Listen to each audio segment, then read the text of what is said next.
ప్రభు సహాయంకి చిన్న ప్రార్థన ఇస్తున్నాము.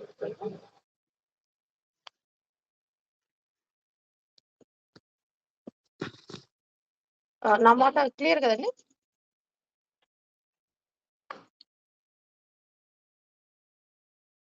మహిమగల తండ్రి, మహోన్నతుడ, సర్వాధికారి, సర్వశక్తిమంతుడ, కృపాసత్య సంపన్నుడ, ఆశ్చర్యకరుడ, అద్భుతకరుడ, యేసయ్య మీకు స్తోత్రం తండ్రి. దేవా, మరి ఈ దినాన తండ్రి మీ యొక్క పాద సన్నిధిలో కూర్చొని మిమ్మల్ని ఆరాధించడానికి పాటల ద్వారా తండ్రి మీ నామని మహిమపరచడానికి మాకు ఇచ్చిన కృపను బట్టి మీకు వందనాలు, స్తోత్రాలు. అలాగే ఈ యొక్క సమయంలో తండ్రి వాక్య భాగాన్ని మరి షేర్ చేసుకుంటుండగా దేవా, మరి అసైన్మెంట్ విషయంలో తండ్రి మీరు మాకు తోడుగా ఉండి దేవా, మరి మీ యొక్క నియామక దినాలు మరి ఏవైతే ఇశ్రాయేలు కొరకు ఏర్పాటు చేస్తున్నారో వాటిని ధ్యానం చేస్తుండగా మీ జ్ఞానం ఇచ్చి నడిపించి సహాయం చేయమని, అర్థం చేసుకునే కృపను మాకు దయచేసి నడిపించమని, ఈ యొక్క సెషన్ అంతా కూడా తండ్రి మీ నామానికి మహిమ వచ్చే విధంగా మీరే మహిమ తెచ్చుకోనమని నజరేయుడైన యేసుక్రీస్తు నామమున ప్రార్థించి అడిగి పెట్టుకున్నాను తండ్రి. ఆమేన్. దేవుని నామానికి మహిమ కలుగును గాక. మరి ఈరోజు మనము మామూలుగా అయితే మనం మన భాషలో మాట్లాడుకుంటే బైబిల్లోని పండుగలు, బైబిల్లో ఉన్నటువంటి పండుగలు, అది మన భాష. మామూలుగా అయితే బైబిల్ భాష అయితే పండుగలు అనే దానికన్నా నియామక కాలములు, యెహోవా ఇశ్రాయేలు కొరకు నియమించినటువంటి కాలాలు. ఏంటి అసలు ఎందుకు నియమించాడు ఏంటి అంటే, వారికి ఉన్నటువంటి పరిస్థితులు ఏవైతే ఉన్నాయో వాళ్ళు ఏ విధమైనటువంటి పరిస్థితుల నుంచి బయటకు వచ్చారు, లేదా వాళ్ళు ఏదైతే పరిస్థితులను అనుభవిస్తూ వచ్చారో వాటిల్లో కొన్ని దేవుడు వాళ్ళకి చేసినటువంటి కార్యాలను వాళ్ళు మర్చిపోకుండా కొన్ని నియామక దినాలు, కొన్ని మరి వాళ్ళు ఏదైతే అనుభవిస్తూ వచ్చారో బాధలు, మరి ఆ బాధల నుంచి బయటకు వచ్చినప్పుడు మరి దేవుణ్ణి ఆరాధించడానికి, అలాగే ఆరాధించే ముందు కొన్ని ఏమో మరి వాళ్ళని వాళ్ళు పరిశుద్ధపరచుకొని దేవుని సన్నిధిలో కనిపించడం కొరకు ఉపవాస దినాలు, ఇలా మరి ప్రాయశ్చిత్త దినాలుగా ఇలా ఒక్కొక్కటి ఆ సమయాన్ని బట్టి, సందర్భాన్ని బట్టి, వాళ్ళ యొక్క పరిస్థితులను బట్టి అవసరమైనటువంటి ఏర్పాట్లు దేవుడు, యెహోవా దేవుడు మరి ధర్మశాస్త్రంలో మరి నియమిస్తూ వచ్చాడు ఇశ్రాయేలుకు. ఇది ఇశ్రాయేలు కొరకు ఏర్పాటు చేసినటువంటి నియామక కాలములు.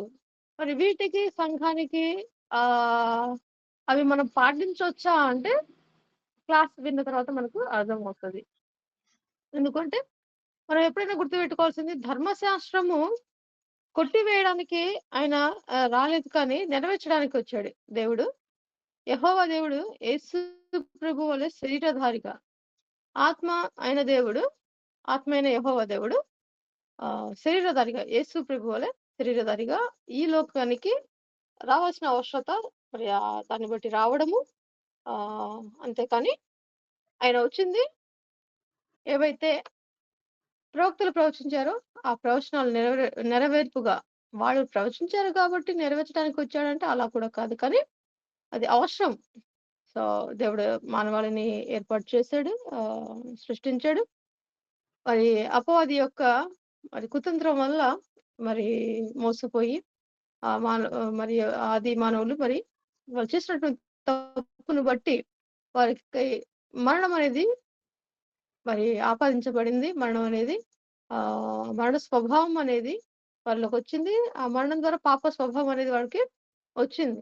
ఆ పాప స్వభావం ద్వారా పాప స్వభావం ద్వారా మరణం వచ్చింది. అంటే పాపం ఏంటయ్యా వాళ్ళు చేసిందంటే, దేవుని మాటలు ఏవైతే ఉన్నాయో చెయ్యొద్దు అన్నదాన్ని వాళ్ళు చెయ్యడము, అతిక్రమించడమే. ఆజ్ఞ అతిక్రమమే పాపం.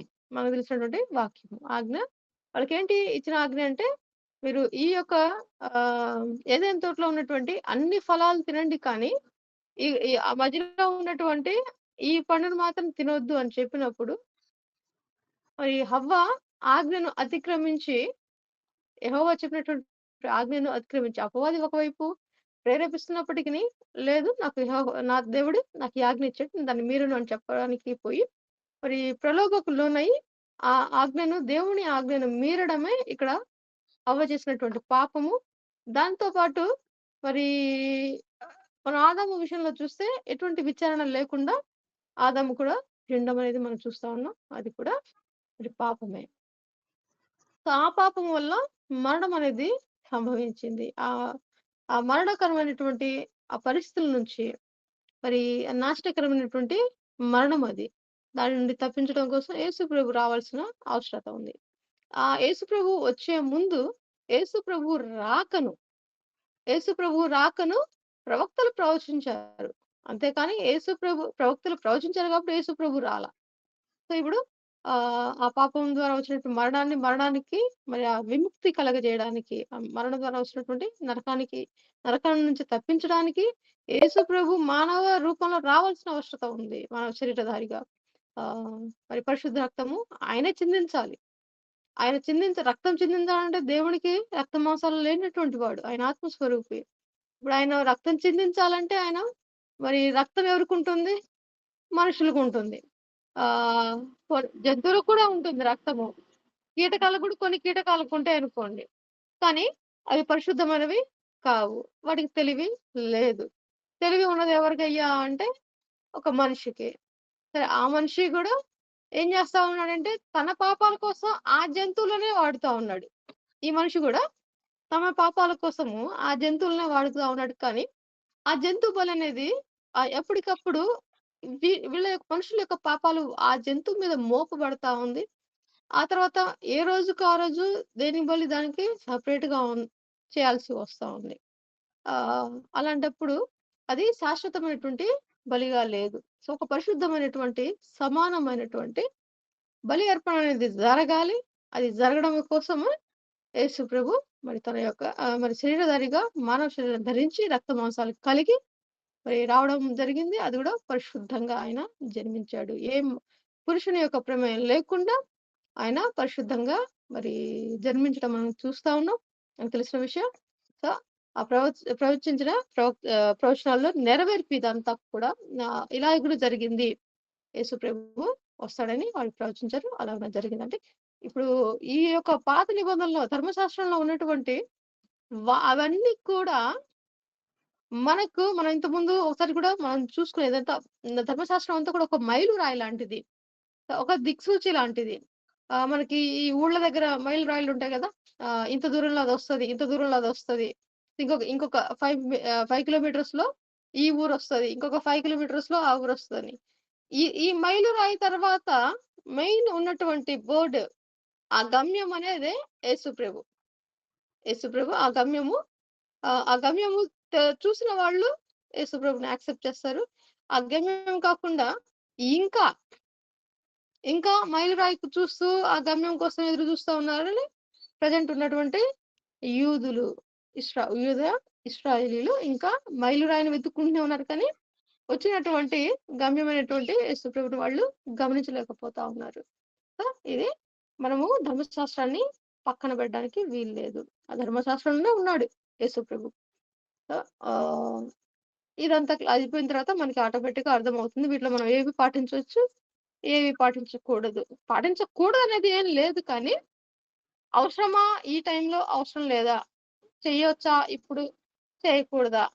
అసలేంటి దానంతా అవసరం ఏంటి అనేది వాళ్ళసలు ఎందుకు జేశారనేది మనకు తెలియాలి. అందుకని దీన్ని పండుగలు అనేదానికన్నా నియామక పండుగ దినాలని కూడా అనొచ్చు. నియామక పండుగ దినములుగా మనము చెప్పుకొనవచ్చు. ఓకే. మరి మనం దీంట్లోకి ఎంటర్ అవుదాము.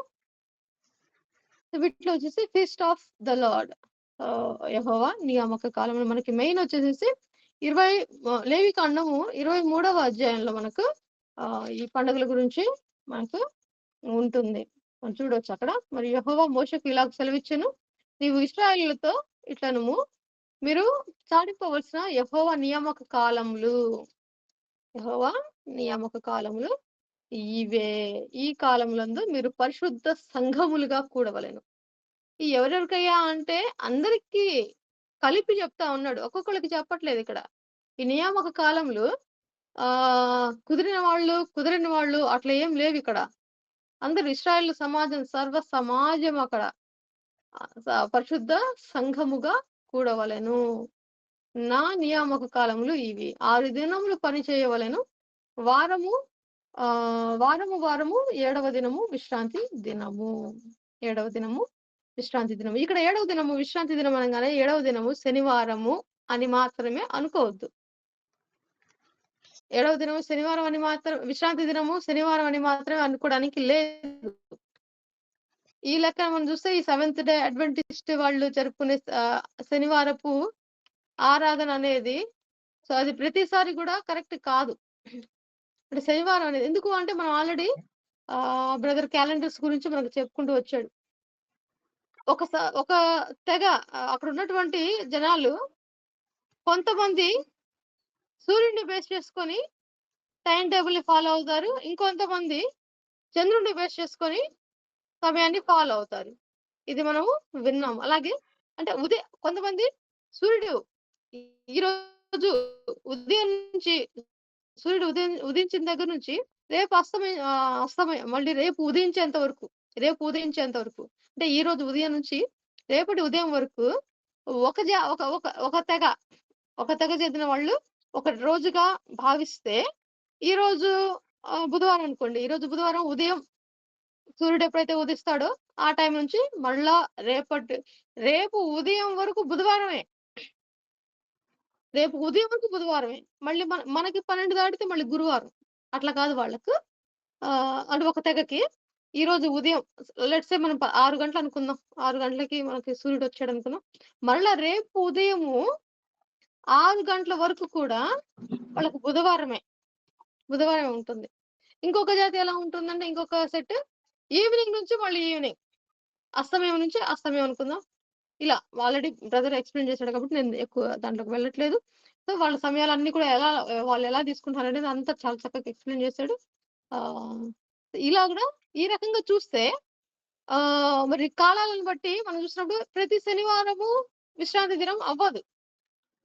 మరి ఈ రోజు మనము జరుపుకుంటున్నటువంటి ప్రభు దినము ఆదివారంగా జరుపుకుంటున్నాం గదా! అంటే అక్కడ జరిగినటువంటి చరిత్రలో జరిగినటువంటి ఆ దినము ఏ రోజైతే యేసు ప్రభు మరి చనిపోయినటువంటి దినము మనం ఇప్పుడు ఫాలో అవుతున్న గ్రెగోరియన్ క్యాలెండర్ ప్రకారము ఆదివారము పునరుద్ధానుడు దేవుడు అయ్యాడు కాబట్టి, ఆ సమయాన్ని మరి మొదటి సంఘ చరిత్ర వాళ్ళు సంఘ కాలంలో మరి ఉన్నటువంటి అందరూ ఆలోచన చేసుకుంటూ ప్రభు పునరుద్ధానుడైన దినాన్ని ఇప్పుడు మనము పునరుత్థాన దినాన్ని జరుపుకుంటా ఉన్నాం ఆరాధనలు.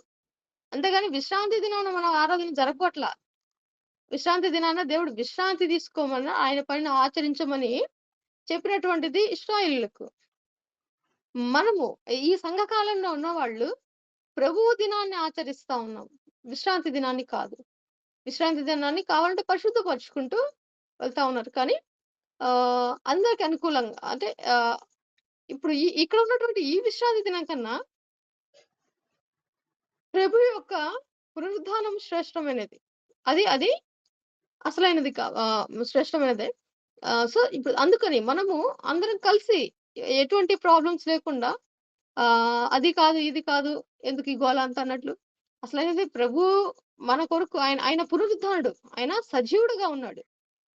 సజీవుడుగా ఉన్న దేవుణ్ణి మనం ఆరాధిస్తా ఉన్నాం కాబట్టి, ఆయన సజీవునిగా మరి ఆయన చనిపోయి సజీవునిగా లేచినటువంటి పునరుద్ధాన దినాన్ని ఆరాధనలో జరుపుకోవడం అనేది స్టార్ట్ అవుతా ఉంటుంది.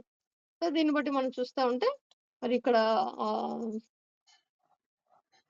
వారము విశ్రాంతి దినం అనగానే శనివారం అనుకోవడానికి లేదు. లెక్కలు బట్టి అది కొంచెం అటు ఇటుగా మారుతా ఉంటుంది. అది గమనించుకోవాలి. ఆ తర్వాత అది మరి 3వ వచనం చదువుతా ఉన్నాను మధ్యలో నుంచి సెకండ్ లైన్. అది పరిశుద్ధ సంఘపు దినము. అందులో మీరు ఏ పనినైనా చేయకూడదు. మీ సమస్త నివాసముల యందు అది యెహోవా నియమించిన విశ్రాంతి దినము. ఇక్కడ పని చేయకూడదు అనేది విశ్రాంతి దినమున మాత్రమే. నేనెందుకు ఇంత ప్రభు పునరుద్ధాన దినాన్ని, విశ్రాంతి దినాన్ని నొక్కి చెప్తా ఉన్నానంటే, ఇంతకుముందు కూడా మనం దీని గురించి డిస్కస్ చేసాము. ఇప్పుడు ఆదివారము పని చేయకూడదు. ఎందుకంటే విశ్రాంతి దినమున దేవుడు పని చేయొద్దని చెప్పాడు. ఇక్కడ విశ్రాంతి దినము శనివారమా అనేది కూడా కరెక్ట్‌గా లేదు. మనం విశ్రాంతి దినాన్ని పాటించట్లేదు. మనము ప్రభు పునరుద్ధాన దినాన్ని మనం ఆరాధన చేస్తా ఉన్నాం. విశ్రాంతి దినాన్ని పాటిస్తున్నామా, పాటించటమా అనేది పక్కన పెడితే, మనము ప్రభు సన్నిధిలో గడుపుతున్నది అంతా కూడా ప్రభు పునరుద్ధారైన దినము. సో, ఆ రోజు పని చేయొచ్చా అంటే బేషుగ్గా చేసుకోవచ్చు. సో, ఒకవేళ జాబ్‌కి వెళ్ళేవాళ్ళు లేదా వాళ్ళ పనులున్న వాళ్ళు చేసుకొని కానీ ప్రభువుకే ఇవ్వాలి. ఫస్ట్. ఫస్ట్ కంపల్సరీ ప్రభు దినము ప్రభువుకే ఇవ్వాలి ఇంపార్టెన్స్. ఇక కుదరని కొన్ని సమయాలున్నాయి. ఆ సమయాల్లో చేసుకోవడంలో తప్పు లేదు. ఎందుకంటే దేవుడు విశ్రాంతి దినాన్ని ఆహ్, ఆహ్, విశ్రాంతి దినంన పని చేయొద్దని చెప్పాడు గానీ, పునరుద్ధానం దినం గురించి దేవుడసలు అలా చెప్పలేదు. ఆ రోజు పూర్తిగా ప్రభు సన్నిధిలో ఉంటే హ్యాపీ. మంచి విషయం. ఆశీర్వాదము. అలా అని మిగతా దినాల ఆశీర్వాదం అని కాదు కానీ, యెహోవాకు మనం దేవునికి మనము గౌరవించి ఒక దినమంతా కూడా ఆయన సన్నిధిలో గడపడం అనేది శ్రేష్టమైనటువంటిదిగా మనం భావించాల్సిన అవసరత ఉంది. సో, చేయకూడదు అనేది అయితే ఏమి లేదు అనేది కూడా మనం జ్ఞాపకం చేసుకోవాలి. అలాగే విశ్రాంతి దినము శనివారం అని మాత్రమే కాదు కానీ, అలాంటప్పుడు మరి ఆ విశ్రాంతి దినం ఏ రోజైతే ఆ రోజు పని మానేస్తే వచ్చిన నష్టం ఏమి లేదు. ఒకవేళ పాటించే వాళ్ళైతే అలా కూడా అది ఇంకా పాటించే వాళ్ళ మీద డిపెండ్ అయి ఉంటుందది. అది అలా అలా ఒకవేళ మరి ఖచ్చితంగా వాళ్ళు పాటించాలనుకున్నప్పుడు ఈ దినం ఎప్పుడొస్తుందో చూసుకోవాలి. ఎవ్రీ సాటర్‌డే ఈజ్ నాట్ విశ్రాంతి దినము. అది చూసుకోవాల్సుంటుంది. ఓకే.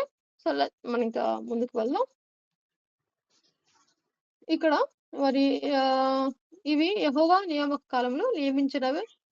కాలములను బట్టి మీరు చాటింపవలసిన పరిశుద్ధ సంఘపు దినములు ఇవి. మొదటి నెల 14వ దినమున సాయంకాలమందు యెహోవా పస్కా పండుగ జరుగును. ఆ నెల 15వ దినమున 7, 7 దినములు మీరు పొంగని వాటిని తినవలెను. ఇది పులియని పొంగని రొట్టెల పండుగ. పులియని రొట్టెల పండుగ. తర్వాత చూస్తే మొదటి దినమున మీరు పరిశుద్ధ సంఘంగా కూడవలెను. అందులో మీరు జీవనోపాధి అయిన ఏ పని చేయకూడదు. 7 దినములు మీరు యెహోవాకు హోమార్పణలు చేయవలెను. 7వ దినమున పరిశుద్ధ సంఘంగా కూడవలెను. అందులో మీరు జీవనోపాధి అయిన ఏ పని కూడా చేయకూడదని వారితో చెప్పుము. మరి యెహోవా మోషేకు అలాగున సెలవిచ్చెను. ఈ విషయాలతో ఇట్లనుము, నేను ఇచ్చుచున్న దేశంలో మీరు వచ్చి దాని పంటను కోయినప్పుడు మీరు మీ మొదటి పంటలో ఒక పనను యాజకుని యొద్దకు తేవలెను. యెహోవా మిమ్మును అంగీకరించినట్లు అతడు యెహోవా సన్నిధిని మీ పనను అల్లాడింపవలెను. విశ్రాంతి దినమునకు మరుదినమున యాజకుడు దాన్ని అల్లాడింపవలెను. మీరు ఆ పనను అర్పించే దినమున నిర్దోషమైన ఏడాది పొట్టేలును యెహోవాకు దహన బలిగా అర్పింపవలెను. దాని నైవేద్యము నూనెతో కలిసిన 2 10వ వంతుల గోధుమ పిండి. అది యెహోవాకు ఇంపైన సువాసనగా హోమము. దాన్ని పానార్పణము ముప్పావు ద్రాక్షారసం. ఇది ఈ ఈ బలులకు సంబంధించినవి ఆల్రెడీ మనకి అసైన్‌మెంట్ కూడా అయిపోయింది. మౌనిక చాలా చక్కగా తీసుకొచ్చింది. ఆ తర్వాత మనం చూస్తే మరి అర్పణలు అంతా మరి ఇంకొంచెం కిందకొస్తే 15 వచనం. మీరు విశ్రాంతి దినమునకు మరునాడు మొదలుకొని అనగా అల్లాడించు పనిని మీరు తెచ్చిన దినం మొదలుకొని 7 వారములు లెక్కింపవలెను. లెక్కకు తక్కువ కాకుండా 7 వారములు ఉండవలెను. 7వ విశ్రాంతి దినంపు మరుదినము వరకు మీరు ఏ 10 దినములు లెక్కించి యెహోవాకు క్రొత్త ఫలముతో నైవేద్యము అర్పించవలెను. మీరు మీ నివాసములలో తూములో 10 వంతు పిండి. ఇదంతా కూడా మళ్ళా ఏమేమి అర్పించాలనేది కిందకొస్తా ఉంది. సో, ఇది మనము తర్వాత కూడా చదువుకోవచ్చు. ఇదంతా ఈ ఈ లేవికాండం 23 మనసైతే ఈ పండగలకు సంబంధించినటువంటి నియామక కాలంలో సంబంధించినటువంటి వివరణంతా ఇంకా మనం కిందకి చూసుకుంటే ఈ పర్ణశాలల పండుగలు వన్ బై వన్ మనకు వస్తా ఉన్నాయి. మనం చూద్దాము. ఈ ఫస్ట్ బైబిల్ రీడింగ్ తర్వాత చూద్దాము. ప్రెజెంట్ అయితే మరి మనము క్లాస్‌లోకి వెళ్దాము. ఇక్కడ నేను స్క్రీన్ షేర్ చేస్తా ఉన్నాను. దీంట్లోనే మనకు మధ్యలో ఈ వాక్యాలు కూడా మనకు రిఫరెన్స్‌లు కూడా వచ్చేస్తాయి. సో, యెహోవా నియామక కాలములు. Feast of the Lords. ఇక్కడ కింద ఇంగ్లీష్‌లో మనకు ఫీస్ట్ అనే ఉంది. అవి దేవుడు ఏర్పాటు చేసిన నియామక పండగ కాలంలో అని కూడా మనం చెప్పుకోవచ్చు. లేవికాండం 23వ అధ్యాయము. సో, ఇక్కడ మనము మరి ఇందులోనే మనకు ఇంకా కింద మనం చదువుకుంటా ఉన్నట్లయితే 7 పండుగలు. 7 పండుగలు లేదా 7 నియామక దినాలనేవి ఉన్నాయి. మనకు ప్రత్యేకంగా. అయితే ఇక్కడ 8 ఉన్నాయి గదా! అంటే ఈ వార సబ్బాతు అనేది ఇది విశ్రాంతి దినంగా దీన్ని విశ్రాంతి దినం ఇది. విశ్రాంతి దినం పండగ కిందకి రాదు ఇది. అది పండగ కిందకి రాదు. అది నియామక కాలం అనుకున్నప్పుడు అదొస్తది. నియామకం అనే మాట మనం వాడుతా ఉన్నప్పుడు వార సబ్బత్, వీక్లీ సబ్బత్ అది శనివారాన్ని మరి దేవుడు శనివారాన్ని కాదు కానీ విశ్రాంతి దినాన్ని.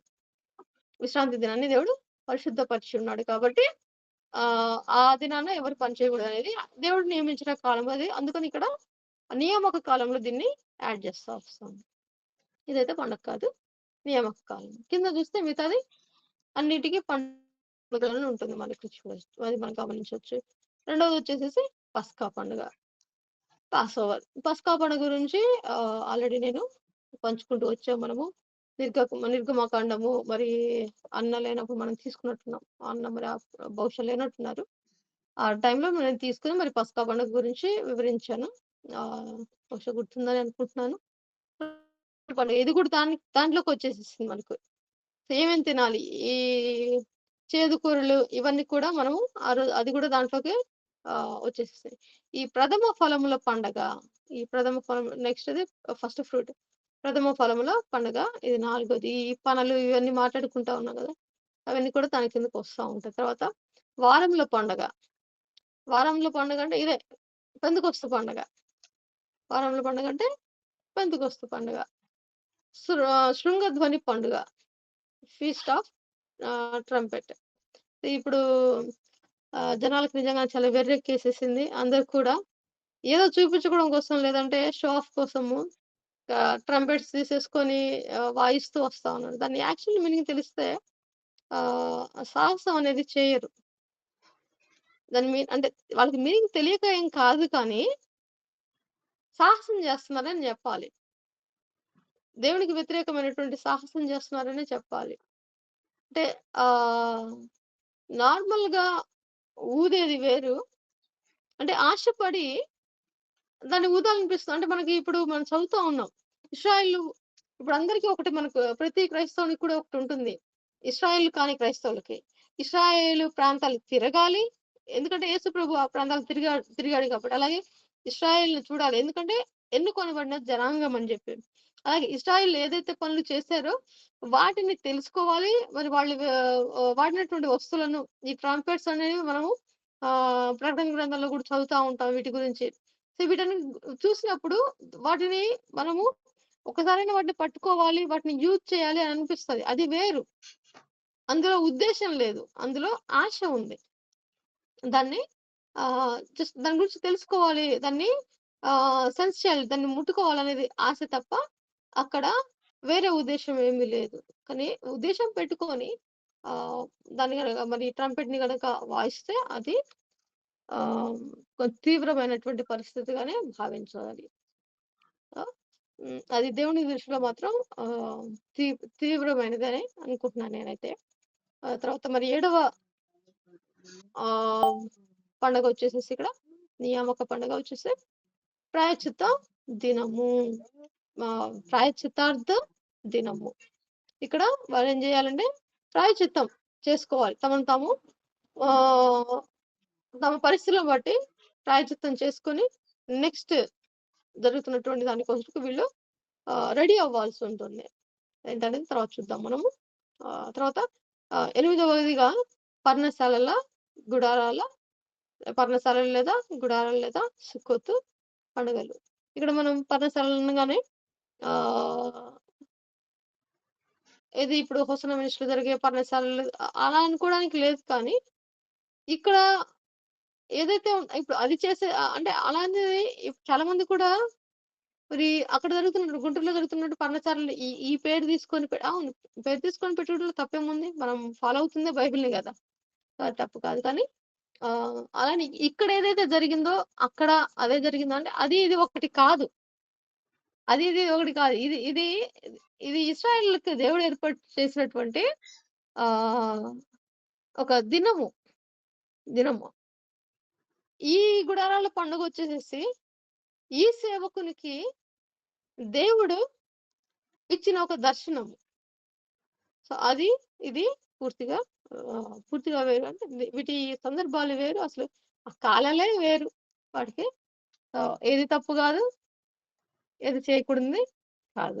సో, ఆ తర్వాత మనం తర్వాత దానికి వెళ్తే సో, ఆ ఎ ఆ 8 ఫస్ట్ విశ్రాంతి దినంతో కలుపుకుంటే, ఆ 8 కాకుండా మళ్ళా ఇంకొక 2 ఎక్స్‌ట్రా మోషే నియమించినది 7 పండుగలైతే ధర్మశాస్త్రంతో కలుపుకొని 8 అయితే క్షమించాలి. విశ్రాంతి దినంతో కలుపుకొని 8 అయితే, ఇక్కడ యూదులు ఇంకొక 2 కలుపుకున్నారీళ్ళు. వీళ్ళకన్నీ ఈ కలుపుడు లెక్కలు చాలా ఉంటాయి వీళ్ళకు. యూదులకు.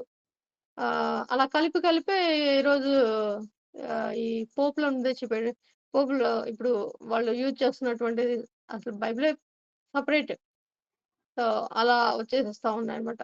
సో, ఇప్పుడు ఇది పూరీం పండుగనేది అలాగే ఆహ్, దీపా దీపాల పండుగ. దీపావళి పండుగ గాదు ఇది. దీపాల పండుగ. Festival of lights. ఇది ఇది చూసినప్పుడు నాకనిపిస్తది బహుశా ఇక్కడ నుంచి ఈ మన దీపావళి ఉంది గదా! అది ఏమన్నా కాపీ చేసారా అనేది గూడా వస్తది నాకు అప్పుడప్పుడు. అయ్యుండొచ్చు. ఎందుకంటే తరతరాల్లో మన పెద్దోళ్ళున్నారు గదా! ఒకే సంతానం గాబట్టి మేబీ యాడో ఒకడి నుంచి రాసుకొని వచ్చుండుంటారు.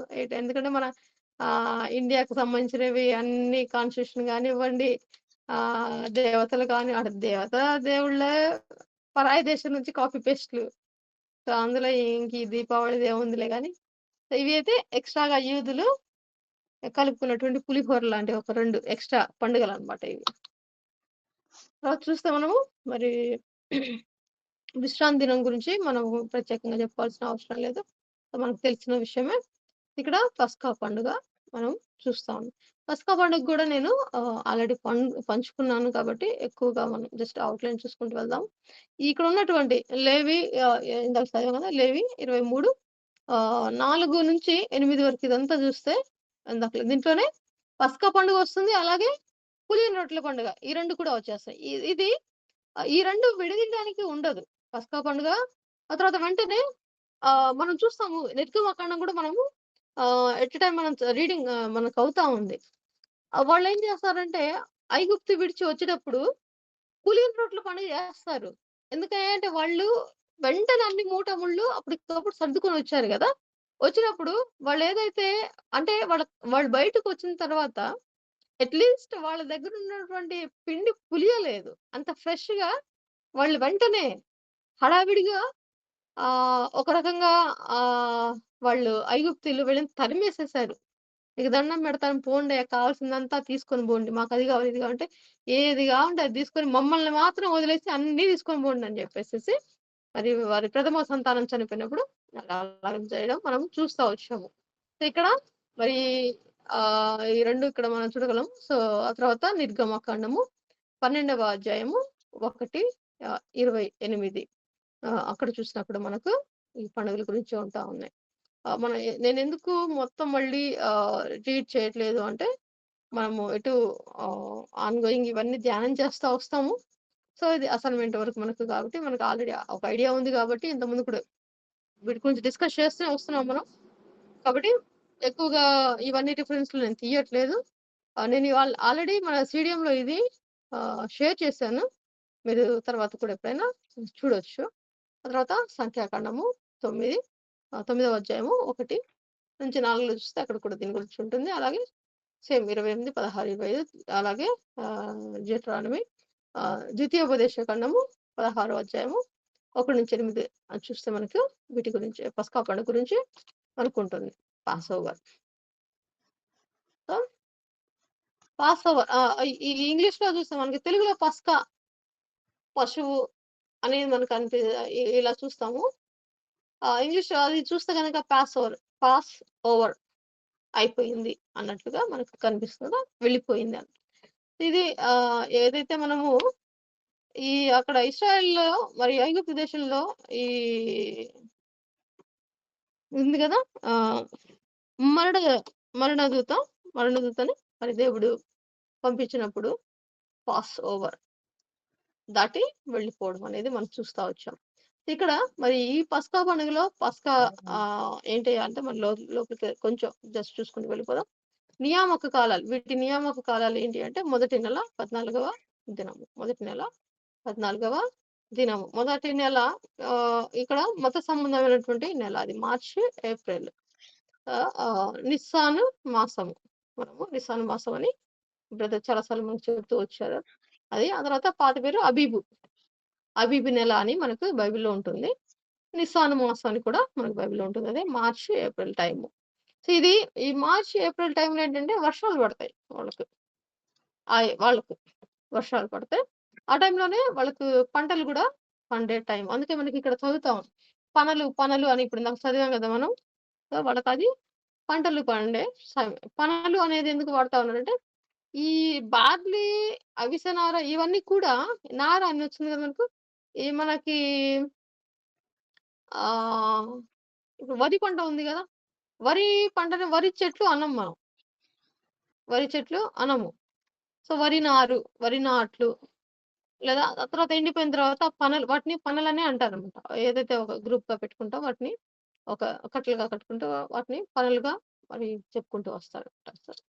వాళ్ళకి అవి ఆ టైంలో బార్లీ అవిసెనారులు వాళ్ళకి పండుతాయి. అవి మెయిన్ పంటలు కూడా వాళ్ళకు. ఆ తర్వాత మనం చూసుకుంటే గనక ఆహ్, బలి పశువు. ఏంటయ్యా ఈ పస్కాలో మనకి మెయిన్ బలి పశువు. పైన ఉన్నటువంటి ఆహ్, ఆహ్, బలి పశువు ఆహ్, మనము ధ్యానం చేసుకున్నాము. ఇక్కడ బలి పశువు వచ్చేసేసి నిర్దోషమైన ఏడాది మగ గొర్రె పిల్ల. నిర్దోషమైన ఏడాది మగ గొర్రె పిల్ల అనంగానే, మనము చూడాలి చిన్న పిల్ల ఏడాది అంటే సంవత్సరం అనంగానే, చిన్నది అనుకోవడానికి వీల్లేదని కూడా మనము ఇంతకుముందు ధ్యానం చేసుకున్నాము. ఆహ్, ఒక యంగ్ ఏజ్‌లో ఉంటుంది. ఎందుకంటే వాటి మనలాగా మనుషుల్లాగా జంతువులకు ఏజ్ అనేది ఎక్కువ లేదు. తక్కువగా ఉంది.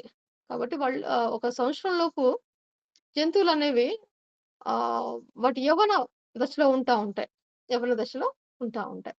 సో, మనం వాటి ఎదుగుదల కూడా మనం చూడొచ్చు. ఎంతలాగా సంవత్సరానికి అవి ఎంత హైట్ అయిపోయి ఎలా కనిపిస్తాయో అని. సో, ఇక్కడ మగ గొర్రెపిల్ల అనగానే ఇది ఈ ఒక యంగ్ ఏజ్‌లో ఉన్నటువంటి గొర్రెపిల్ల. నిర్దోషమైనటువంటిది. ఇక్కడ యేసు ప్రభుకు ఇది నిర్దోషమైన యేసుక్రీస్తుకు సాదృశ్యం. సో, యేసుక్రీస్తుకు సాదృశ్యం ఉన్నప్పుడు ఇది కేవలం పాత నిబంధన పరిమితమా? యేసు ప్రభు మన కోసం కృత నిబంధనలో గదా! సో, ఇద్దరికీ వర్తిస్తుంది. కేవలం పాత నిబంధనకే పరిమితం చేయడానికి లేదు కానీ ఇది యేసుక్రీస్తు కృత నిబంధనకు అవసరం. సంఘానికి అవసరం. సంఘానికి యేసుప్రభు యొక్క రక్తం అవసరం. సో, ఇక్కడ ఆహ్, పాత నిబంధనకు అలాగే కృత నిబంధన జనులకు మరి పస్కా పండుగ. ఆ పండుగలాగా దానిలాగా మనం ఆచరణ చేయట్లేదు. ఎందుకు అంటే ప్రభు ఆల్రెడీ చేసేసాడు గాబట్టి. సో, మరలా మనము శాశ్వతమైన పరిష్కారం అనేది యేసుప్రభు చేసాడు గాబట్టి, దాన్ని మరలా మనము గొర్రెని తీసుకొచ్చి ఏడాది మగ గొర్రెని తీసుకొచ్చి మళ్ళీ చేయాల్సిన అవసరం లేదు. పర్మనెంట్ అయిపోయిందింక. పర్మనెంట్ సొల్యూషన్ అనేది శాశ్వత పరిష్కారం దొరికేసేసింది. అయిపోయింది. సో, మళ్ళా చేయాల్సిన అవసరం లేదు. అలా చేస్తే వెరితనం. ఎందుకు చేస్తా ఉన్నారంటే వాళ్ళింకా మైలురాయిని వెతుక్కునే పనిలోనే ఉన్నారు. ఆ మైలురాయి దాటిన తర్వాత వాళ్ళకి నెక్స్ట్ మైలురాయిని చూస్తా ఉన్నారు గానీ, గమ్యమైనటువంటి లోపలికి ఎంటర్ అయ్యి కూడా వాళ్ళు తెలుసుకోలేకపోతున్నారు. అదే సిటీలో ఉంటూ కూడా ఇది ఈ సిటీయే మనం వచ్చేసాం అన్నది వాళ్ళు తెలుసుకోలేకపోతా ఉన్నప్పుడు ఇంకా ఇలాంటి పనులు ఇంకా కొనసాగిస్తూనే ఉంటారు. అందుకే ఇంకా ఇశ్రాయేలు బలులు అర్పిస్తూనే ఉంటారు.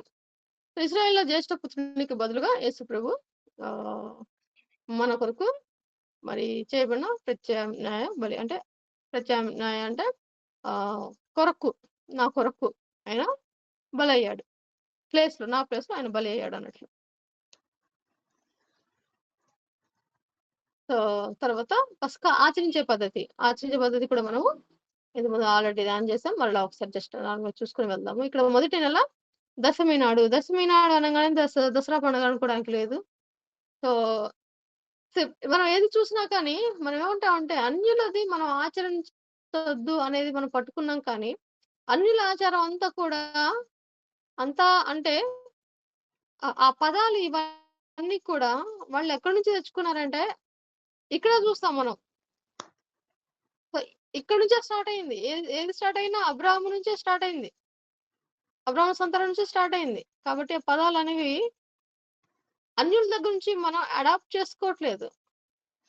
అన్ని జనాంగం నుంచి అడాప్ట్ చేసుకోవట్లేదు. ఇక్కడ అయి ముందు నుంచే బ్లడ్‌లోనే ఉన్నాయవి. మొదటి నుంచి వస్తున్నవే అవి. వాటిని వాళ్ళు అడాప్ట్ చేసుకొని వాటిని ఆ పదాలను వాళ్ళేంటంటే మావి అన్నట్లుగా స్వాధీనపరుచుకున్నారు. కానీ అవి ఆరిజిన్ అక్కడ కాదు. అది గమనించాలి మనం. మొదటి నెల దశమి నాడు. దశమి అంటే 10వ దినమున. గొర్రెపిల్లను వేరు చేయాలి. ప్రభు శుక్రవారము 14 నిస్సాను శిలువ నిస్సాను ఆ మాసంలో సిలువ వేయబడ్డాడు. శుక్రవారము సిలువ వేయబడ్డాడిక్కడ. ఇంకో చోట గురువారం అని ఉంటుంది. సో, దీంట్లో మనము గురువారం ఉన్నా కరెక్ట్ టైమే వస్తది. శుక్రవారం ఉన్నా కూడా సేమ్ అలానే వస్తుంది. సో, మనం అంతా శనివారం సో, ఇది ఆల్రెడీ మనము క్యాలెండర్ ఎందుకయ్యా మనం తీసుకున్నాం అంటే ఇగో ఇందుకే. ఇవి అర్థం అవ్వాలంటే ఆ క్యాలెండర్ గురించి తెలియాలి. ఆ క్యాలెండర్ ఆ టైమింగ్స్ ఎలా వాళ్ళు కాలిక్యులేట్ చేశారో తెలిస్తేనే ఈ శుక్రవారము, గురువారము, శనివారము, ఆదివారము కన్‌ఫ్యూజన్ ఉండదు. లేదంటే ఎప్పటికి ఉంటూనే ఉంటదది. ఇంక ప్రభు దగ్గరికి పోయాక దాని గురించి తెలుసుకోవడమే ఇంకా. ఇప్పుడు తర్వాత 10 నిస్సాను సోమవారమున యెరూషలేములో ఊరేగించబడ్డాడు దేవుడు. ఇక్కడ సిలువ వేయ తర్వాత 10 నిస్సాను సోమవారమున యెరూషలేములో ఊరేగించబడినాడు. తర్వాత సాయంకాలమున చంపాలి. ఆయన సాయంకాలంలో చంపాలి. సో, సాధారణంగా 3-4 మధ్యలో ఈ సమయం ఉంది గదా! ఈ సమయంలో కూడా మనం చూస్తే, ఆ సమయాన్ని కూడా కొందరికి ముందు రోజుంటుంది. కొందరికి తర్వాతి రోజొస్తుంది. వాళ్ళ లెక్కకు బట్టి. ఆ రకంగా ఒక్కొక్కళ్ళకి శుక్రవారం అయితే శుక్రవారం ఉంటుంది. ఒకళ్ళకి శనివారం అయితే శనివారం ఉంటుంది. 2 తప్పు గాదు. 2 తప్పు కానే కాదు. 2 కరెక్టే. అది గమనించుకోవాలి మనము. కానీ టైము కొంచెం ఆ దినాన్ని వాళ్ళు డివైడ్ చేసుకున్నారు గాబట్టి ఆ! 2 అది శనివారం అయినా తప్పు గాదు. శుక్రవారం అయినా తప్పు గాదు. ఆ తర్వాత మనం చూస్తే ఉడికించకూడదు. ఉడికించకుండా కాల్చాలి. ఎముకలు విరగకూడదు. ఎముకలనేవి అసలు విరగడానికి వీలు లేదు. రాత్రి తినగా మిగిలిన దాన్ని ఉదయాన్నే కాల్చివేయాలి. నెక్స్ట్ డేకి దాన్ని తినకూడదు. ఆ రోజుకే అయిపోవాలి. ఒకవేళ తినలేకపోతే అక్కడ ఉన్నటువంటి ప్రాంతంలో ఇంకొక పర్సన్ ఎవరైనా తెచ్చుకొని, కలుపుకొని పంచుకొని తినాలి కానీ, ఏది కూడా నెక్స్ట్ డేకి మిగల్చకూడదు. అలా మనం చూస్తే ఈ యొక్క ఆహ్, మన్నా విషయంలో దేవుడు ప్రతిదినం ఫ్రెష్‌గా కురిపిస్తా ఉన్నాడు. కురిపించి ఇంత లెక్క ప్రకారం ఈ తలకాయకి ఇంత అనేది కూడా లెక్క ఇచ్చాడు. దానికన్నా తక్కువ కూర్చున్న వాళ్ళకి తక్కువ కాలేదు. ఎక్కువ కూర్చుకున్న వాళ్ళకి ఆ ఎక్కువ యూజ్ అవ్వలేదు.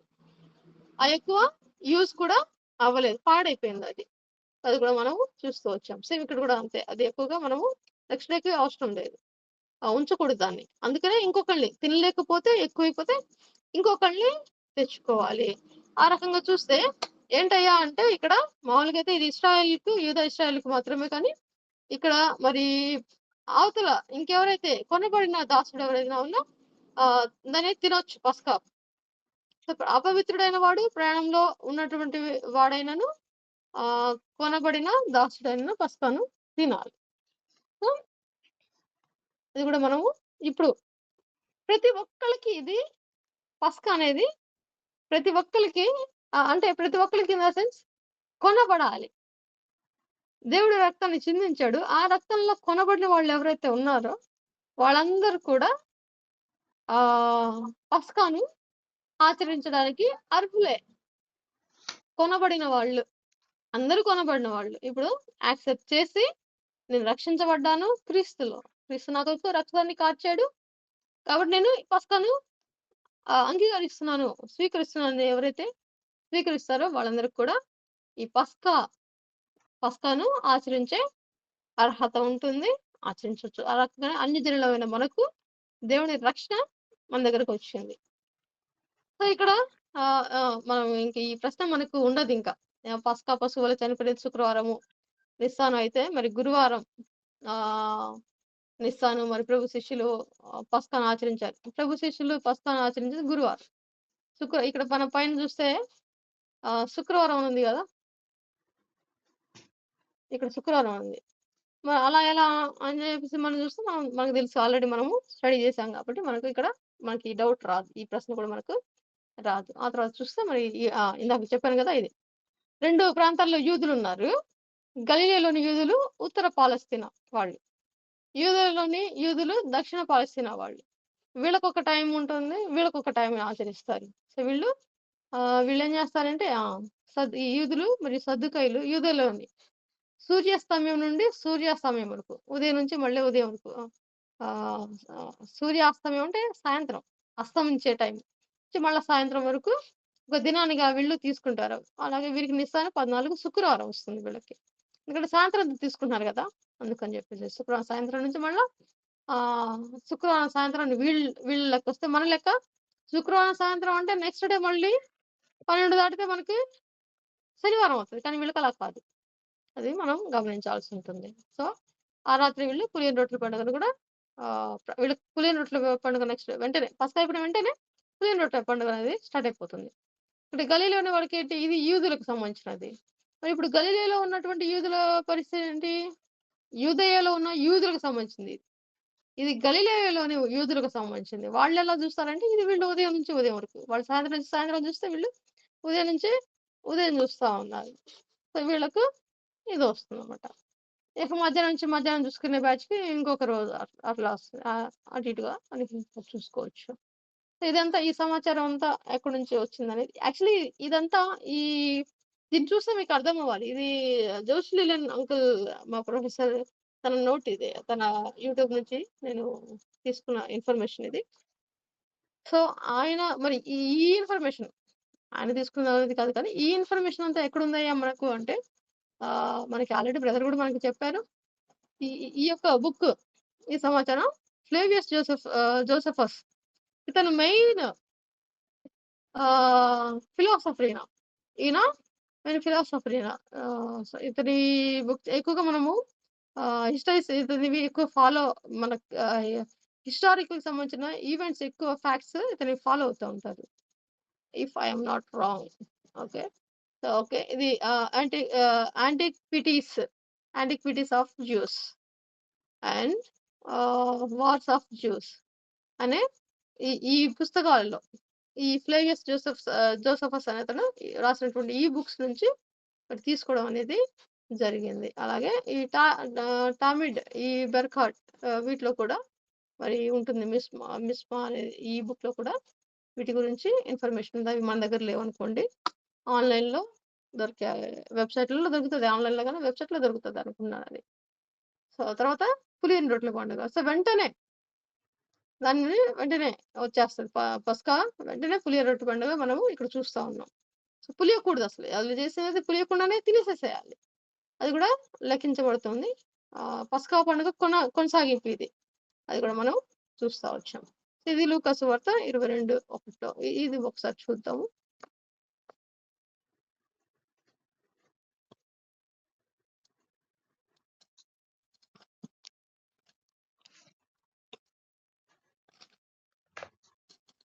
లూకాసు వార్త 22:1 యాక్చువల్లీ నేను ఈ రిఫరెన్స్ చూడలేదు ఇంతకుముందు. పసుపు అనబడిన పులియని రొట్టెల పండుగ సమీపించాను. ఓకే. ఈ ఈ ఇది ఎక్కడుందనే ఇన్ఫర్మేషన్ అంతే. దాంట్లో అంతకంటే ఏం లేదు. ఓకే. ఇది పస్కా తర్వాత వెంటనే మనకు పులియని రొట్టెల పండుగ వస్తుంది. మరి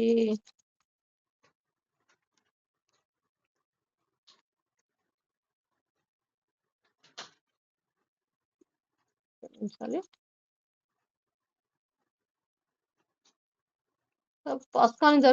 ఈ పండుగను జరుపుకునే విధానం సేమ్ నిస్సాని 14 సాయంత్రం నుంచి 4 గంటల పశువుని బలి ఇవ్వాలి. తర్వాత సూర్యాస్తమయం తర్వాత నిస్సాని 15 ప్రారంభం. ఆ తర్వాత 4 నుంచి సూర్యాస్తమయం వరకు వధించిన పశువు ఏదైతే ఉందో అది సిద్ధంగా ఉంచుకోవాలి. దాన్ని రాత్రికి రాత్రే తినేయాలి. ఇదంతా కూడా మనము హడావిడిగా వాళ్ళు కూర్చునే పొజిషన్ కూడా ఆళ్ళు ప్రాపర్‌గా కూర్చోకూడదు. ఇక బయలుదేరాలి. ఎవరైనా తరిమేస్తా ఉన్నప్పుడు ఇక బాగా ఆకలిలో ఉంది. తినేసేసి ఇగ పరిగెత్తాలి అన్నట్లు రెడీగా ఇక. అలా అంటే వాళ్ళు ఐగుప్తులో నుంచి వాళ్ళు బయటకొచ్చిన పరిస్థితి అలాంటిది. సో, అంత హడావిడిగా వాళ్ళు రావడం అనేది జరిగింది. దానిని బట్టి అలాగే వాళ్ళకున్నటువంటి చేదు ఏదైతే అనుభవాలున్నాయో వాటిని జ్ఞాపకం చేసుకొనుటకు ఈ యొక్క పులియని రొట్టెల ఈ యొక్క ఆహ్, పస్కా ఈ పస్కా ప్లేట్‌లో ఏముంటది అనేది కూడా మనం చూసాం. ఆ! ఇవన్నీ గూడా వాళ్ళు పరిస్థితులను జ్ఞాపకం చేసుకుంటూ హడావిడిగా దీన్ని తినే తినడం గూడా మనం చూస్తా వచ్చాం. తర్వాత మరి 15 నిమిషాల నుండి 21 వరకు 7 రోజులు వీళ్ళు ఈ పులియని రొట్టెల పండుగను జరుపుకుంటా ఉంటారు. ఎవరి ఇళ్లల్లో వాళ్ళు తమ కుటుంబాలతో కలిసి తినాలి. ఎవరి ఇళ్లల్లోనే వాళ్ళు తినాలి. ఒకవేళ ఎక్కువైతే పక్క నుంచి ఇంకొకళ్ళని తెచ్చుకోవచ్చు. కలుపుకొని తినొచ్చు. సో, ఇశ్రాయేలు పిండి పులవకముందే ఇందాక చెప్పుకున్నాం గదా! ఎందుకు ఈ పులియల పండుగను వాళ్ళు పిండి పులవక ముందే ఇంత తొందరగా ఈరోజు వాళ్ళు పిండి కలుపుకుంటే, ఆ పిండి పులిసేలోపే వాళ్ళు అది వదిలేసేసి వచ్చేసారు. సో, అది ఇక దాన్ని బట్టి ఇక్కడ మనకి తెలుస్తా ఉంది. దాసత్వం నుంచి విడుదల పొందిన దాన్ని బట్టి దానికి సాదృశ్యం. సో, పండుగ జరుపుకునే పద్ధతి ఏంటి అంటే పండుగగా ఏర్పడిన తర్వాత పులిసిన పిండిని తమ గృహాల్లో నుండి తీసివేయాలి. పండుగ అయిపోయిన తర్వాత ఏదైనా మిగిలిందుంటే అది ఉండకూడదిక. 7 దినాల్లో పులిసినది ఏది కూడా వారి గృహాల్లో ఉండకూడదు. పులిసిన పిండి. ఇంక ఏది కూడా పాతకు సంబంధించిన విడిచిపెట్టి వచ్చినటువంటి ఏ ఆనవాళ్ళు కూడా ఇక ఉండకూడదిక. అది పూర్తిగా తీసేసేయాలి. అలా తీసివేయకుండా ఎవరైతే ఉంటారో వాళ్ళు శిక్షకి అర్హులవుతారు. శిక్షకు పాత్రులవుతారు. అలా చేస్తే ఆహ్, ఇక్కడ ఎవరి పాపం వాళ్ళ మీదకొస్తుందండి. అది చేసిన వాళ్ళు శిక్షకు పాత్రులవుతారు. ఇది మనకు ఒకటో కొరింథీ 5:8 ఆ తర్వాత ఎఫెసీ 4:3-31, 32 మరి లూకా సువార్త 12:1 గలతీ 5:7 7-9 మార్కు 8:15 మత్తయి 16:6 ఇక్కడ మనం చూడొచ్చు. ఇదేంటే ఆ సాదృశ్యం అనేది. సాదృశ్యాన్ని మనం ఒకటి చూడొచ్చు. దీన్ని ఇప్పుడు విశ్వాసి యొక్క పరిశుద్ధ జీవితానికి సాదృశ్యపరుస్తూ ఉంటుంది. ఇప్పుడు విశ్వాసి అనేది మనము కొత్త నిబంధనలో చూస్తా ఉంటాం. సో, ఇది కూడా మరి ఓన్లీ పాత నిబంధనలకి మనం పరిమితం చేయడానికి లేదు. కొత్త నిబంధనలో కూడా దీన్ని ఆహ్వానించొచ్చు. అది మనకు ఇక్కడ కనిపిస్తా ఉంది. ఇక్కడ పులియని రొట్టె యేసుప్రభు యొక్క శరీరం. పులియని రొట్టె ఇక్కడ యేసుప్రభు యొక్క శరీరం. ఆయన వినపడిన మరి ఆయన పాపరహితుడు. సో, నా శరీరం తినేవాడు నిత్య జీవము కలవాడనేది ఇక్కడ చూస్తా ఉంటాం. వీళ్ళు దాసత్వం నుంచి విడుదల పొంది మరి విమోచన అనేది వీళ్ళకి కలిగింది గదా! దానికి సాదృశ్యంగా ఇది కూడా మనము చూడొచ్చు ఇక్కడ. అది మనకు తర్వాత ఆ నిత్య జీవం నా శరీరం తినేవాడు నిత్య జీవము గలవాడని ప్రభువు చెప్పాడు. మన యోహాను సువార్త 6 అధ్యాయము 51-59 వరకు మనము చూడొచ్చు. పండుగ జరుపుకునే పద్ధతి చేదు కూరలు తినాలి. చేదు కూరలు ఎందుకంటే చేదు అనుభవాలు. మరి ఇశ్రాయేలు తాము ఐగుప్తులో అనుభవించిన శ్రమలు, చేదు కూరలు సాదృశ్యము. అవి తింటా ఉన్నప్పుడు అది ఆచరిస్తా ఉన్నప్పుడు వాళ్ళ పిల్లలు నెక్స్ట్ జనరేషన్ అడుగుతారు. అడిగినప్పుడు చెప్పాలి. చెప్పడం కోసం ఇదనమాట. వీళ్ళు జ్ఞాపకం చేసుకోవాలి. అలాగే నెక్స్ట్ జనరేషన్ కూడా అదే అంతా వివరిస్తూ రావాలి. దానికోసమే మరి ఇది ఇలాగున చేతిగుడ్డలతో కలిపి తినాలి. ఈ 7వ రోజు పని చేయకూడదు. ఐగుప్తు నుండి వాళ్ళకి విశ్రాంతి అనేది దొరికింది. విడుదలనేది వచ్చింది కాబట్టి వాళ్ళు ఆ దినం పూర్తిగా దేవుని సన్నిధిలో వాళ్ళు గడపవలసిన అవసరం ఉంది. తర్వాత మరి నెక్స్ట్ పండుగలనేవి నెక్స్ట్ క్లాస్‌లో మనం చూద్దాము. సో, ప్రథమ ఫలం నుంచి తర్వాత చూద్దాము. సో, ఇంతవరకు మరి ఏదైనా డౌట్స్ ఉంటే మనం తర్వాత చూడొచ్చు. లేదంటే క్లాస్ అంతా నేను ఆల్రెడీ నోట్స్‌లో పంపించేసేసాను. అది కూడా మీరు ఒకసారి ఒక లుక్ ఎయొచ్చు. సో, ఏదైనా ఉన్నా మనం తర్వాత డిస్కస్ చేయొచ్చు. Over to you brother.